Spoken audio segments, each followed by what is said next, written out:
Troisième étape de l'Imbugé Val-Remé Tour 2023, Montalieu-Versieux, les Avenières, étape ramassée, 96 km, jour de fête nationale.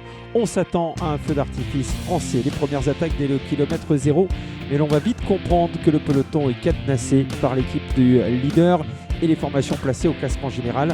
Malgré de nombreuses tentatives des coureurs de la formation AG2R Citroën U23, des coureurs de la formation Auvergne-Rhône-Alpes, de la Fencho du côté britannique ou du côté américain, rien n'y fait, aucun coureur n'arrive à sortir. Alors que nous approchons du premier sprint intermédiaire, un duo va se constituer, un coureur du Dino Team accompagné d'un coureur de la formation Avia. Le peloton revient à chaque fois. Seul le maillot vert, vainqueur de l'étape d'hier, Davide Donati, va prendre quelques secondes et venir chercher des points précieux pour son maillot vert. Les coureurs de Villefranche vont bien essayer de dynamiter le peloton. Nous retrouverons Gabriel Salon à un moment aux avant-postes de la course. Présence également du maillot du meilleur grimpeur de Victor Van Eekhout qui vient lui chercher les points.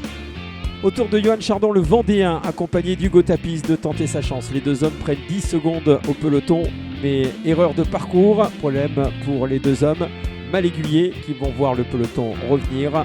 Un peloton d'où sort Dorian Piquet, le Nantais, à 25 km de l'arrivée. Il anticipe la montée de la Brette. C'est bien tenté pour le Nantais qui va venir chercher le sprint de Morestel une nouvelle fois devant Davide Donati, le maillot vert.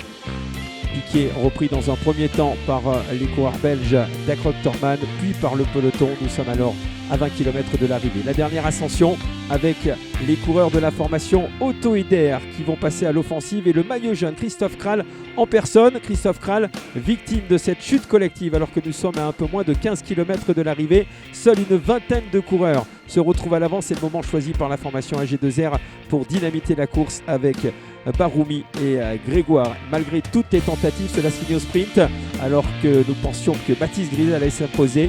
Il est victime d'un saut de chaîne dans les derniers mètres alors que les deux hommes qui étaient devant lui chutent après l'arrivée. Victoire de Senna Renic devant Kamel Emans, encore placé. La troisième place pour Baptiste Grisel, victime d'un accident mécanique à 100 mètres de la ligne alors qu'il avait quasiment course gagnée. Finale chaotique aujourd'hui aux Avenières. Le peloton maillot jaune, lui, va terminer avec plus d'une minute de retard. Changement de leader ce soir au classement général. Cette chute a tout changé à 15 km de l'arrivée. Le maillot jaune perd plus d'une minute ce soir sur les 20 coureurs arrivés dans le premier peloton. La victoire d'étape de Senna Renic, Camille Alemans deuxième, Baptiste Grisel, maudit sur ce Val-Remé, prend la troisième place. Voilà le vainqueur du jour, coureur néerlandais de la formation belge. Du côté du maillot jaune, Théodore Clemensen, coéquipier de l'ancien maillot jaune, toujours chez Auto Eder, s'empare du leadership ce soir sur cet Imbugé Val-Remé Tour.